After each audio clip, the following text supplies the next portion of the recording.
We're going to be talking about the innovation and collaboration between medical and technical expertise and the evolution of the vaccination system. I'll be doing shallow and deep dives into the technology, showing you our complete solution. There'll be some code involved here and there. Don't be frightened, but what would be a GIS talk without some code, right? So we're going into everything from ArcGIS Online to Survey 123, all the way into Workforce for GIS. Lastly, we'll be talking about the success of the project and some of the enhancements that we did through the health department, as well as our technology services, and how we are broadcasting our story publicly like we're doing today. So with that, I'll turn it over to Nurse Jolynn. Hi, I'm Jolynn Miller, and I'm a registered nurse with Clackamas County, Oregon. My main duties are serving vulnerable people of Clackamas County. So I work mostly with people who have mobility issues, disabilities, and I'm here to provide a little bit of background of this home visiting project that we've created.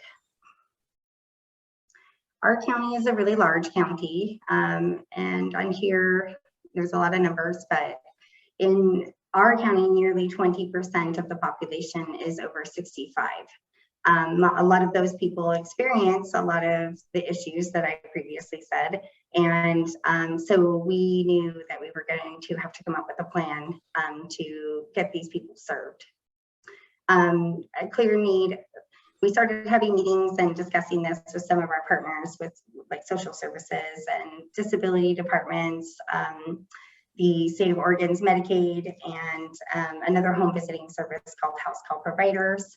And we were, you know, a clear need emerged through all of these conversations. Inquiries were coming in from multiple different sources, emails, phone calls, and then a lot of people, you know, for trying to get a service for themselves, don't have access to internet or technology even to be able to sign up to have one of us come out to their home.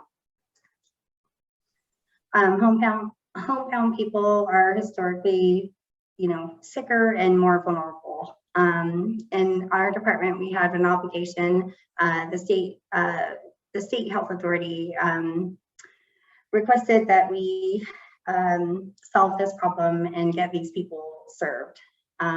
Mass vaccination sites were not accessible to a lot of different people, whether they had mobility issues or mental health disorders. And the CDC also recommended that these people be served in the privacy of their own home for their own safety. They tend to have other health risks and issues that go along with their disability. So in the beginning, I was, you know, working with basic technology. You know, this was sent over to us by the state, but I wasn't really given any kind of tools.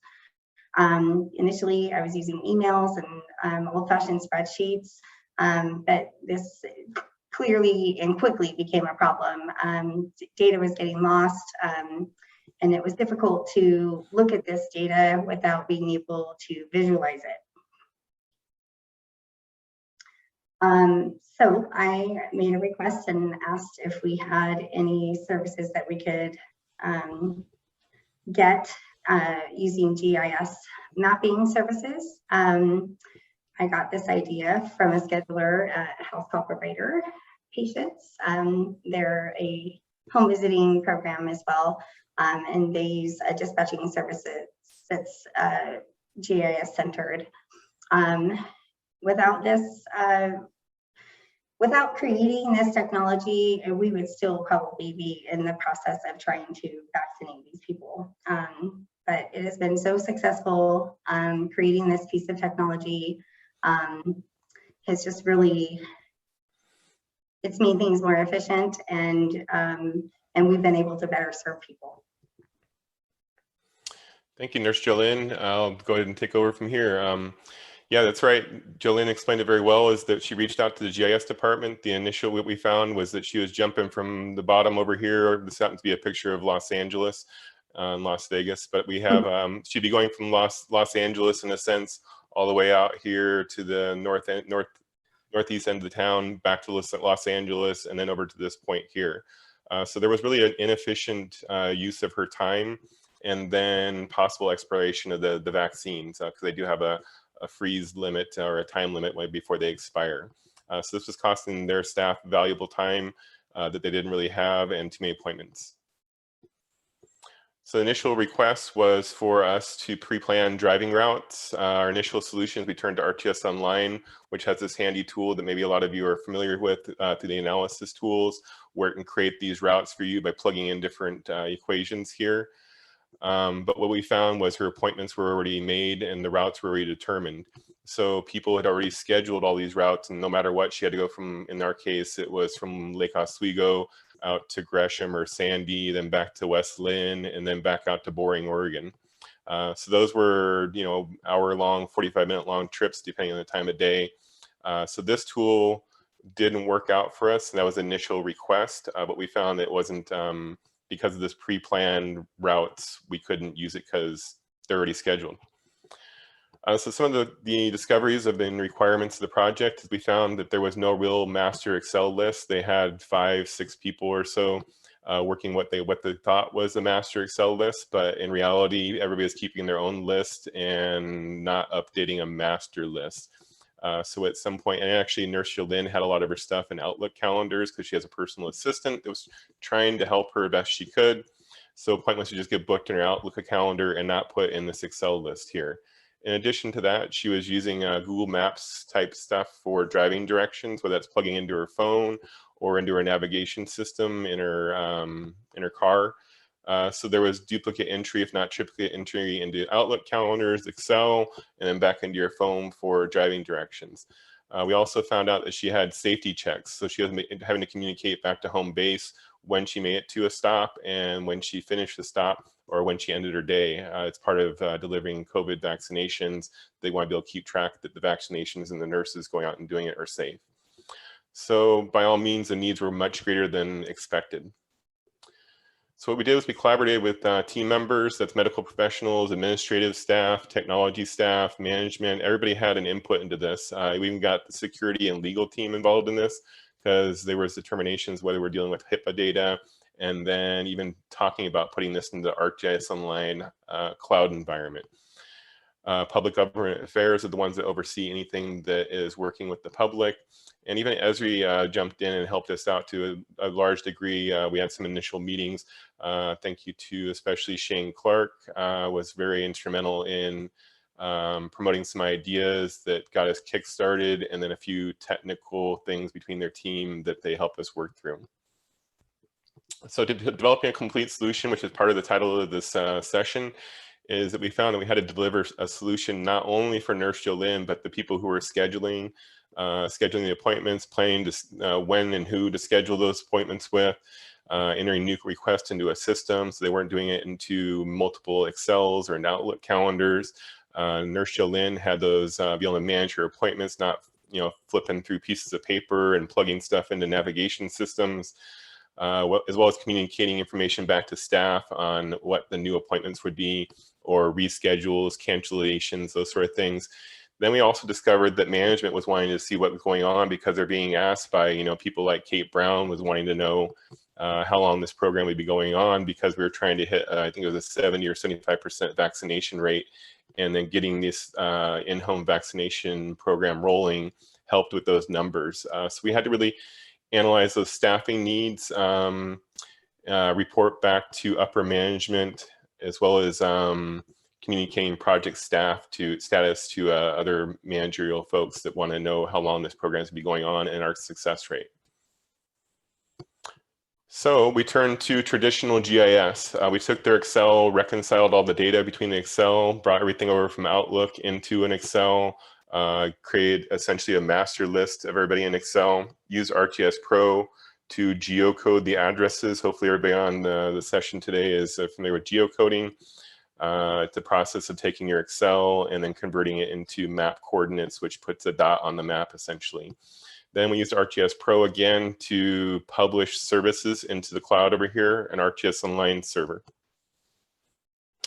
This is the system architecture and kind of describes the program as a whole. Is that we were out in here with Nurse Jolynn, her staff had Excel, Word, Outlook documents. We converted that over into the cloud here, added some users into ArcGIS Online, which took management approval and some funding and all that sort of stuff.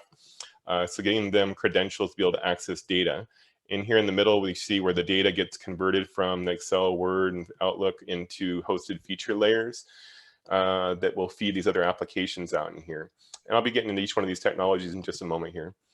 So Survey 123 is a way that the data was not only being fed into here, but fed back into the hosted feature layer by standardizing the requests through a Survey 123 form, which is similar to like a Survey Monkey sort of thing if you're not familiar with Survey 123 yet.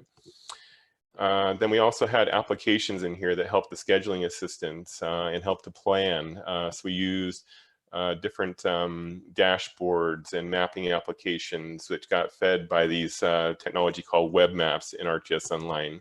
So this is kind of the heart and soul right here is the web maps and the data that feeds the applications and the standardizing of data entry. Then we get over into Workforce, Workforce for ArcGIS. When you go to the App Store, there's actually two apps on this, so it gets a little confusing. You want the white one with the red background in it. There's a Workforce ArcGIS and a Workforce for ArcGIS. So this is a little bit wrong. We actually use Workforce ArcGIS. There's a mobile component to this as well as a desktop component. So the desktop component would be thought of as your home dispatch area, as well as then the nurses would use their phones to navigate between appointments and to see their schedule for the day. So it's to be able to look at it from home base and then give them organizational tools as well as routing tools and Workforce. This is kind of a look on how the data entry goes. So scheduling and screening, this is that Survey 123 form right here, and I'll pop into this in just a moment and show you some cool stuff, as well as technical things that we did within Survey 123. This is a standard, what they call a VAR, which is a vaccine administration record. When you get your vaccine, then they fill this out, and this goes in an official record back at Clackamas County. So here we are with the code that I promised. So this is kind of jumping a little bit ahead, but at the same time, I'm talking about Survey 123. So if you're familiar with designing XLSX forms, which is with the background of Survey 123, you can either use a graphic user interface or something like this if you need a little bit more hands-on approach to it. These areas over in the middle here are, so then, I'm talking about integrating Survey 123 in with Workforce, essentially. So by feeding Survey 123 with data, it will trigger assignments, which I'll get into in a moment here, in Workforce, which is super important because you don't want to be administering Workforce as well as doing data entry, which is kind of a duplicate of efforts. So what we did is this is where Esri helped out. Thank you again, Shane Clark. We had identified these as the fields that were required within Workforce. So by putting them in Survey 123 and entering them in here, whether there was data entered them there or not, and some of them I actually put just default values on there, like I was always the dispatcher. So it just got entered into the system, which triggered or created these assignments in Workforce. So these were key in the heart and soul of integrating Survey 123 and Workforce. These other ones you can consider in the orange here would be your operational fields. So the things that are unique to your organization. For that was our clients' names, their phone numbers, the type of vaccine, the number of shots, when their first appointment was, and when their second appointment was. This is what they call the choice list. It's another part of the required fields in Survey 123. This was a really tricky part, getting it to what they call GUIDs in Esri data. The GUIDs are what the computer sees. This is the values that we're actually wanting to see as human beings. So there's a lot of tricks involved in that. I won't be able to get into it today, but this is the choice lists they would have in the Survey 123 drop-down list that the computer would see the GUID, and these are the things that we would see over in the front end. And then these are our operational fields over in here. Just wanted to mention this here. It's a cool little addition, not something necessary to the project, but Survey 123 and webhooks. It's using either this technology called, or a company called Integromat or Power Automate from the Microsoft world. What it does is it allows, there's already built into Survey 123 in the configurations, you can wire in this technology called webhooks to pass when a new survey record goes in or a certain value is triggered. It would send an email over to, let's say, Nurse Jolynn or the staffing email to say that there was a new record in there and to schedule an appointment. With that, I'm going to jump over to a demo. If I can move this around, there we go. So this is our actual Survey 123 right here, where you'd enter in the data, put in your vaccine type, and then roll through the different things here. At the end of the day, you hit submit, and then you'd have a new record on a web map. I wanted to show you this here, which was a cool technology that I even know Nurse Jolynn's seen yet, because we haven't implemented it in the new system. There is this issue in Workforce, at least where we have it set up, and I'm willing to take suggestions on how to better set it up. But what I did was I tested this as a test, Survey 123, to see if I can trigger other fields using nested if statements within the XLSX form or Excel to make all these fields populate. So if you see down here, you see that it says unassigned appointment and unassigned and workforce status. These are required fields over in here.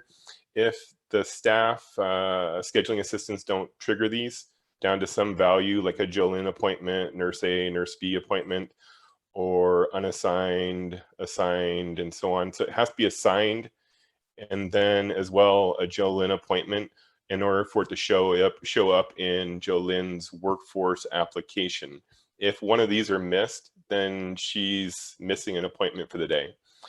So that was a little bit of a problem, still is an existing problem, but I'm implementing this new solution by, if I choose Nurse Jolynn right here, you can see that these, because of nested if statements, this works backwards and forwards, that as I choose a staff member, it now puts in the right assignment type, and then it assigns it to Nurse Jolynn. So if I triggered that back to an assigned, and then Nurse A, then we get Nurse A appointment and assigned. So kind of a cool advancement that I'm looking forward to implement in our new system. That's up and coming for you, Nurse Jolynn. That should make you very happy, so then there won't be the glitches in the day. So jumping back into our PowerPoint here.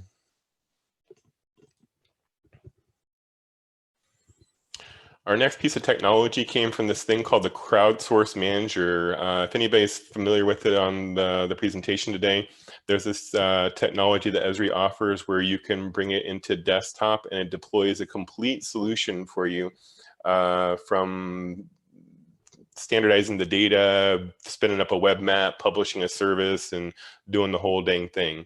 I use the Crowdsource Manager technology through ArcGIS Pro simply to get the web mapping application template and the web map that backs it, and then feed it with our data. So I really refashioned a tool that they already had in place. This is how you get to it right here, the link to deploy this solution for a different purpose than what it was intended for. And I'll demo that for you in just a minute here. This is what it looks like. So this is the crowdsourced template that we developed. And let me just give you a real quick tour of that. So here we have some fictitious names in here. I'll go ahead and pick out Chuck Norris. So actually right here, we have an interactive web map. This became very useful because we classified, again, thank you to Shane Clark, for thinking about grouping our values and addressing the higher volume of requests than the ones, the 8s got served before the 1s in a sense. So even though Clackamas County is a very spatially wide county, we wanted to serve the highest number of stop at each one of the stops first. So by labeling these, administrative staff can look at these, and then we had to get into multiplications of 10 for certain vaccines and multiplications of 5. So this helped them to add up the amount of doses going out in the field per nurse in a more efficient way. So the way that this tool works is that I can click on Polly Shore right here. This is what I really liked about it, is that one, you have an interactive map. It shows you a visual display. You can verify that the record, that's kind of funny. There we go. So it zooms into Polly Shore. We can see the data behind him. He was receiving a J&J shot. He only had 1 vaccine at that appointment, but we can also edit the data. So if Pauly Shore ended up changing his phone number, or he had to cancel his appointment, or needed to put in more people in to vaccinate at that location, then we can update that information. We can also update his first appointment, and then next when he schedules his second appointment, we put it in here. The cool thing about this one is because this editing data can be done in many different ways in the ArcGIS Online system, whether that's through web maps or other applications. This one has a cancel and save feature to it. So if there was a mistake made on here, we can always back out of that instead of it just going away on us. So this is the most efficient way that I can think of to, and I ran it by Esri, and we didn't come up with a better solution than this, and this is working fantastically. The administrative staff and nurses love it. So it's working out great for us.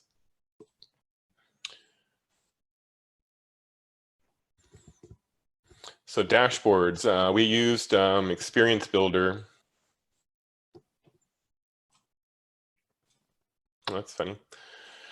So we use Experience Builder to, I've seen this happen in multiple sessions throughout the Northwest GIS conference, is that people were using Experience Builder to recognize the device that an app is being delivered on. What they refer to this at Esri is called a, it's using two URLs, or actually using one URL to deliver two URLs. The point of this is to have a mobile friendly application as well as a desktop application. I can show you a quick example of that here. So here's our dashboard. In Experience Builder, what I did was able to build two different dashboards. One of them is mobile friendly and the other one is, so here's the mobile friendly version here. And then we have the desktop version. The major difference between this and reading through story maps that Esri has produced on recommended best practices for this is to stack your essentially your numbers or your summaries on top of each other here, so it appears more mobile friendly and it's easy to flip through over like this. So I just wanted to show you the secret behind here, so you don't have to go back all the way through that lengthy blog, which is great. I think Bernd Sirkowski wrote it from Esri. Essentially what you do in order to implement this technology is see up these buttons up in here. And when I'm in desktop mode over in here, if I click into the main frame, all you have to do is plug in a new URL over in here. So this is my desktop dashboard that I created. Then when I go over to mobile, I do the same thing. I click on the main stage here and I change the URL to this. What that does for us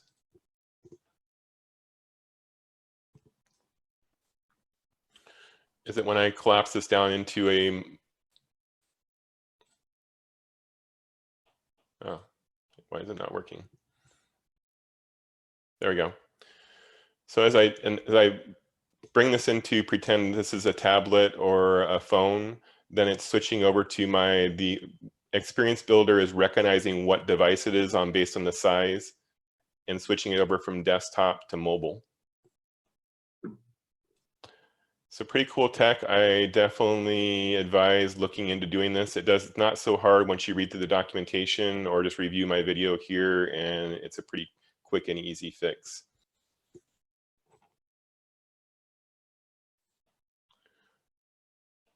And I do have the URL right here if you ever want to read the blog.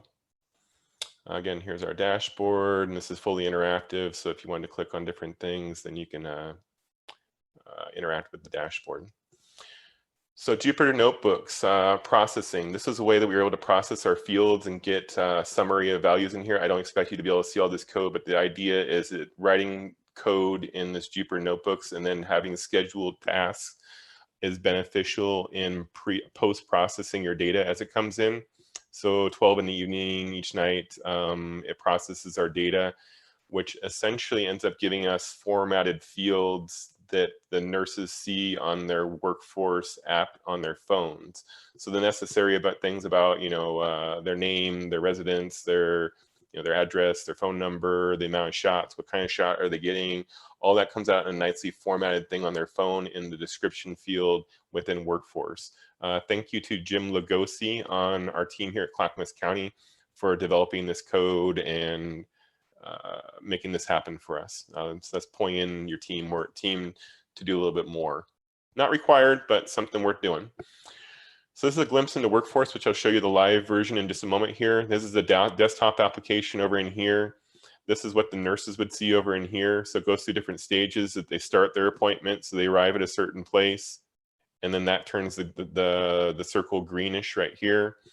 And then it turns into a finish here. But I believe the start button also takes you in navigation. So then you can navigate to your appointment. So then she's no longer plugging in the address and stuff into her phone. It's already in here for us to start the navigation. I'm not sure exactly. It uses the native mapping technology on your phone. So I believe if you use Google Maps, you can probably integrate it into there, or you can use Apple Maps or whatever the device might be taking. So let me go ahead and show you Workforce real quick. Getting towards the end of our presentation here. So this is Workforce, the desktop application, and out of agreement with our staff, so this is Nurse Jolynn over in here. She's not logged into Workforce right now. That's why she's not green. I am logged into Workforce over here in Happy Valley, so you can see where I'm at. So I'm the dispatcher. And in this case, where I just have a sample Workforce set up for you guys to view, I assigned everything to myself. So in the middle here, we have one appointment that's already in progress. So in theory, I was already visiting this one, but I didn't hit the finish button. So it says that I'm still there. But if I said finished or completed, then this would turn solid green. Within Workforce, we can manage the assignments. So I can dip into the data here and edit the time, the date. And here's that notes description field over in here that gets formatted in Jupyter notebooks. Or I can reassign this to another nurse. So I can assign this to Nurse Michelle, and then she'll be able to pick up my appointment over in here because whatever happened, something with my kid, or I couldn't make it to the appointment that day. So this is a key in keeping track of our nurses' activity. And let me jump back into our here. And with that, I'll turn it back over to Nurse Jolynn. That was enough of the complete solution of the technology. And again, if you ever want to contact me, it's apol@clackamas.us. We can go over the system diagram, and I can help you to at least give guidance on how you can set up something like this, or review this video, and hopefully it'll help you out. With that, I'll turn it back over to Nurse Jolynn, and she can talk about some of the success of our project here. Well, you know, I'd say one of the best things that I ever did is reach out and ask for this. So by collaborating with Aaron on this and describing, you know, what our needs were, as you can see, like with this presentation, we have some very specific needs. But either way, we were able to take all of this and make it much more efficient. And the benefits of that is we were able to get this population served quickly with little staff. And it was done with efficiency and dignity. I was also able to improve my own work-life balance. In the beginning of this, I was working 7 days a week.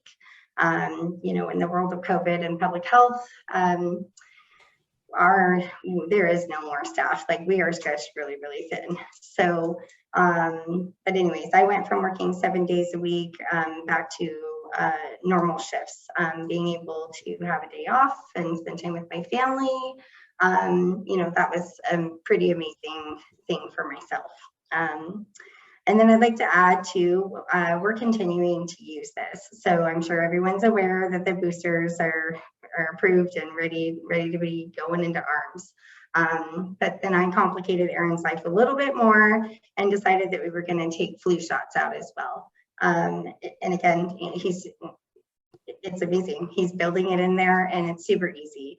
I can do all of this from my phone on what I need, and my schedulers have access to both to be able to do whatever it is they need. Maybe they're working on a different project and a request comes in, and they can just log right in there and get that person assigned.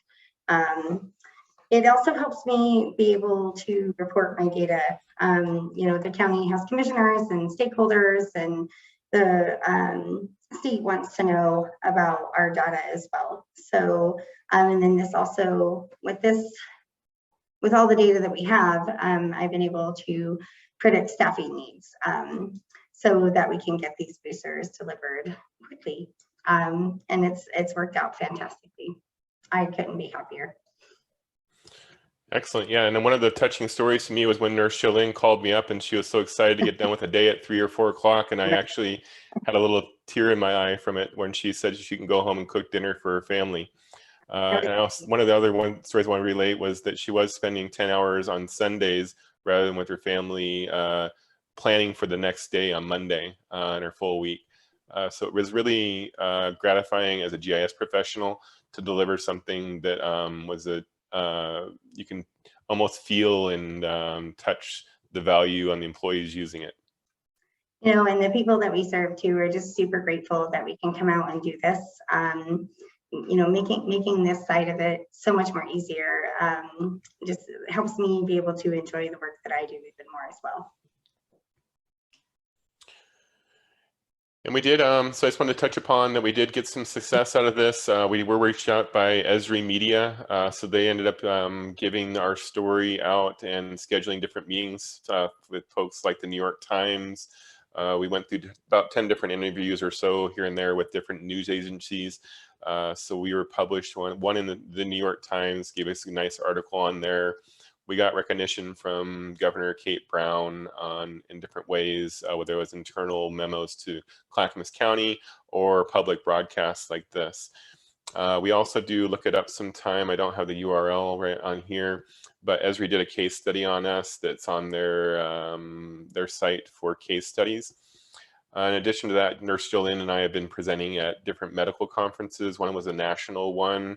Then we had the immunization of Oregon, as well as reached out from different counties in the state of Oregon here on how we developed our solution and how give them a little bit of guidance and some background on what our success and some of the paths that we chose to do this. We actually had some outside states get a hold of us because of the national conference to explain our story a little further as well. So got some really good kudos out of this, and it's been a hugely gratifying project, as well as, like Nurse Jolene said, was transition into boosters and flu shots, and we just have a whole bunch of plans going forward in this. That gets us into the next steps here. Do you want to talk a little bit about that, Jolene?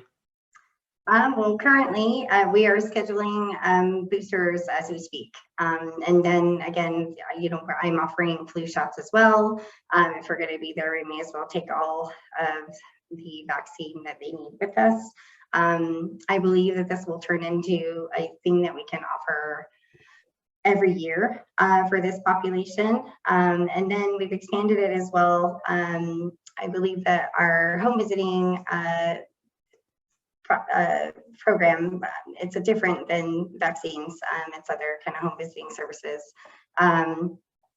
We'll be adopting this, and then we brought in the immunization team who they receive, order, and keep track of all of our vaccine inventory.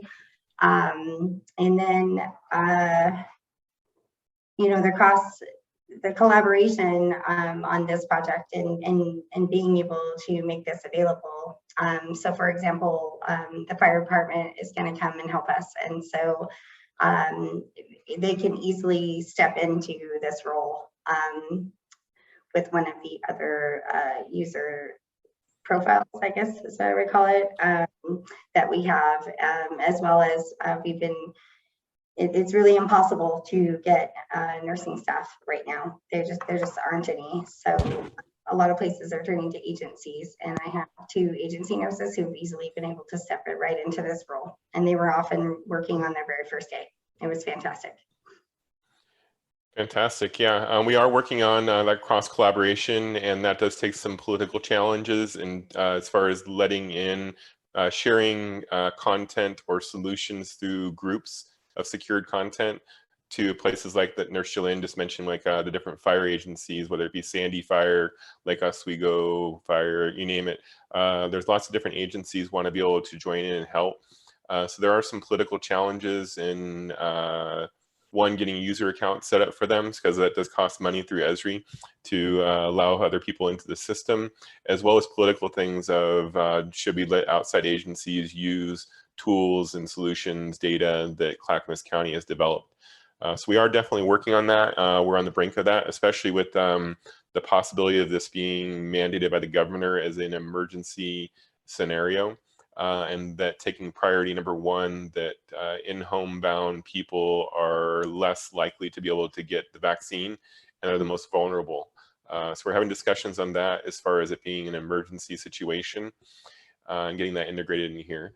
I do want to mention into this is that the growth of the health department over this entire process, one, getting them migrated into SharePoint and watching 6 different people edit a list into this patient list that we have and getting the data all squared away so we can evolve it into the next system and then migrate into other programs and tie them together, like the flu shots and the boosters, along with vaccine first and second scheduled.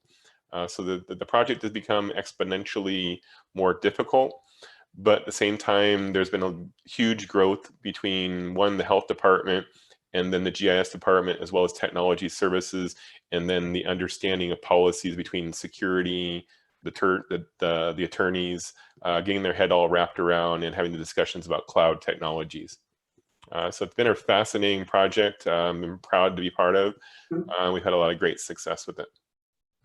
You know, and I'd say the leadership here is super supportive of this project and what we do. And so, yeah, there have been some barriers, but you know, without that support, we wouldn't be where we are. So. And with that, thank you, Nurse Jolene. I want to open it up to questions here, so we can open up to the audience for questions, and whether it be technical or questions for Nurse Jolene, either or, we're open for anything. Sounds great. Thank you, Erin, and thanks, Nurse Jolene. Yeah, that's a really great solution that you've put out there. And I want to say, Nurse Jolene, it's especially nice to have you here. I think we don't often in these conferences get to see that perspective outside of the GIS office, and it is just so valuable to have your input and have you here today. So thank you for joining, Erin. In terms of questions, we have one from the group. Actually, before that, I did see someone's hand raised in the Zoom area. So if you want to go over to Whova or into Zoom and just type in your question there, then I can read it for the group. One question though was comment, this is great, nice job. Is there an automation process between Excel and the published services, and how are the services updated? That's a great question. We do not have an automated process between the Excel. We've actually migrated completely away from the Excel. So once the data is converted into the ArcGIS Online system, the Excel, in a sense, goes away.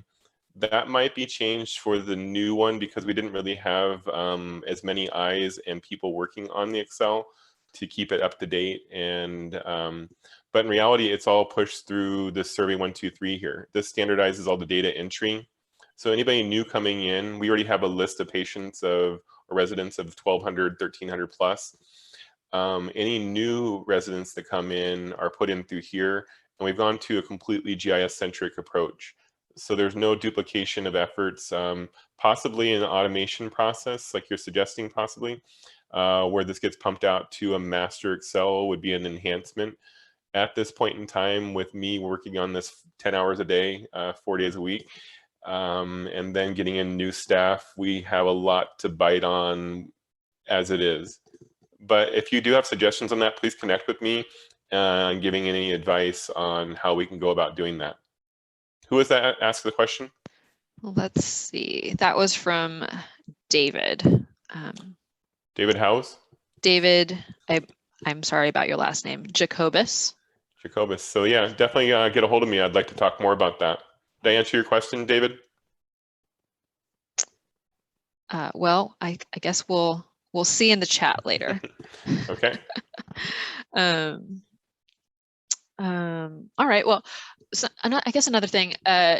like, you know, the pandemic has hit us by storm, and I know we've been in it a while, but I'm sure that you've had to spin this up rather in quick fashion. And I know you just talked about how much time it took to spin up, but your solution also draws on so many different solutions that Esri offers. Do you have any words of advice or for, you know, a similar project, or just, you know, as you're heading into the planning for a project that has so many different arms, technically speaking, if you will, for setting something like that up? Definitely, yeah. There would have been a lot of benefit in this and having someone who was, let's say, the project manager in this whole thing. Because really a lot of, I would say, my responsibility has been put on me was the project management lead, as well as the technical solution development, and then the data wrangling. So in my opinion, the health department was given a directive, but not really any tools or staff to go about the directive. So Nurse Jolene was just out in the field giving shots, but also trying to wrangle this all in and manage it and plan it. Staff was still doing their same day-to-day activities and being pulled one direction and another. So there's no one really dedicated to doing this. So I took this at heart and bought the time in from my management to dedicate my time completely into listening to the medical professionals, one, the nurses, the other one's the staffing assistants, and then the management. They all, like I just described earlier, is that we had to develop a complete solution, and that kind of evolved over time. One, because COVID was an evolving rolling ball of information. So not everybody always knew what was going to happen one day to the next. So a lot of things weren't foreseeable, but having someone as the project manager and then a technical lead and then the nurse lead and so on would be hugely beneficial at the inception of this project, rather than me wearing all the hats in a sense, and then trying to extract the information out of everybody. Yeah, that's really valuable insight. Thank you, Aaron. I just want to add to that real quick, Sam, as well, is becoming familiar with the Esri platform of technologies was instrumental in this as well. So being at this conference right here is hugely valuable. If this is new people watching this, or people who've been around for a while, you probably know that getting the information and seeing presentations like ours or other presentations throughout the conference, and then staying in touch with the community really helped in knowing where to pull from on these solutions. So if you didn't know when you went into a grocery store that they had milk and eggs and bread and butter and all that kind of stuff, then you wouldn't know how to what you can grab and what you can get to feed your family. And this is kind of the same scenario, as that knowing what tools are about you or how to work with the data, as well as having someone with some people skills and the ability to listen and take the information and really come up with solutions. It's all that stuff. I love our team, because we all have our own perspectives on our needs for this, and Aaron's just done, I mean, all of this, it works. It works. We all agree, like, not to change anything because it might affect somebody else's work, and we all pipe in and give our different perspectives here, so that Aaron can create this and make it work for everybody. Awesome. Well, thank you both again for joining us. Thank you everyone for attending. Just as a little plug, following this session, we'll have Esri actually talking about some of the mobile solutions that Aaron actually used in his deployment. So definitely tune in there. I do like to remind people that you can come back and review the video. I know there's a lot of content here that's really great. And if you mull about something and want to ask a question later, you can always post a question back into this session. And if Aaron is able, he can come back and just make sure that he can continue that dialogue with you, which is sort of a nice bit of the virtual conference. But other than that, thank you everyone for joining. Thank you, everyone. Appreciate your time. Thanks for having us. Have a great conference.